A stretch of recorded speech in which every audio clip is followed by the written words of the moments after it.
আমার কথায় আমার ব্যবহারে বা অন্য কোনো কারণে কেউ কষ্ট পেয়ে থাকে আমি ক্ষমা প্রার্থী আপনাদের কাছে।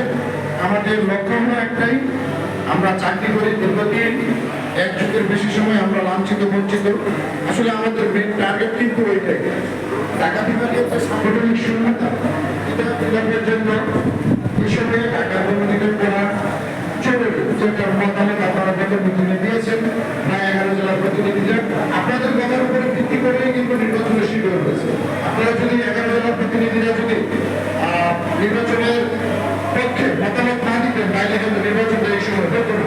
অনেকে কিন্তু প্রশ্ন করে যে এই সময় নির্বাচন কেন। আসলে আমি মনে করি কেন্দ্রীয় কমিটিকে এখন আমাদের বার্তাকে যে কাজগুলো এই কাজগুলো কমপ্লিট করার জন্য ঢাকা বিভাগে একটি শক্তিশালী নির্বাচন শক্তিশালী কমিটি দরকার ছিল।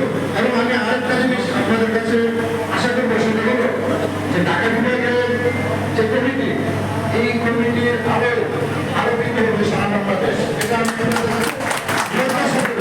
যত কিছু অনেক বাধা বিপত্তি আসবে, কেউ যদি অজব হয় তার সাথে অজব হতে হয় না, তার সাথে উত্তর নিতে হবে। কেউ বিভিন্ন ধরনের ট্যাগ দেয়, ঠিক আছে, জিনিসের মতো কে দিবে আমি দেবো, ঠিক আছে। আমি যেটা বিশ্বাস করি তুমি দিও আপনি যদি বাড়াবেন আমি যদি আমাকে আমার জবের কারণ, ঠিক আছে,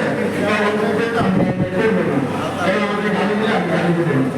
তো আপনার কথা বাড়াবো না, বিশ্বব্যাপী ধন্যবাদ জানাই গবেষণার তরফ থেকে।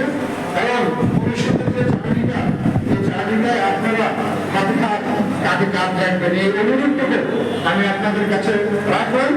কারণ সফলতার জন্য পক্ষের বিকল্প না। আপনি যদি কোনো কাজে একটা টিম ওয়ার্ক, আমাদের যে সামনের কাজগুলো এটা টিম ওয়ার্ক, এই টিম কেউ ব্যয় করে দল ছোট খবর না। এটা আমার কাছে আপনাদের কাছে আমার অনুরোধ, শিক্ষার্থীদের পাশাপাশি আমরা থাকবো ইনশাআল্লাহ। তো আমি এখন আপনাদের আমাদের যে প্রতীক্ষিত যে প্রার্থী আজকে যারা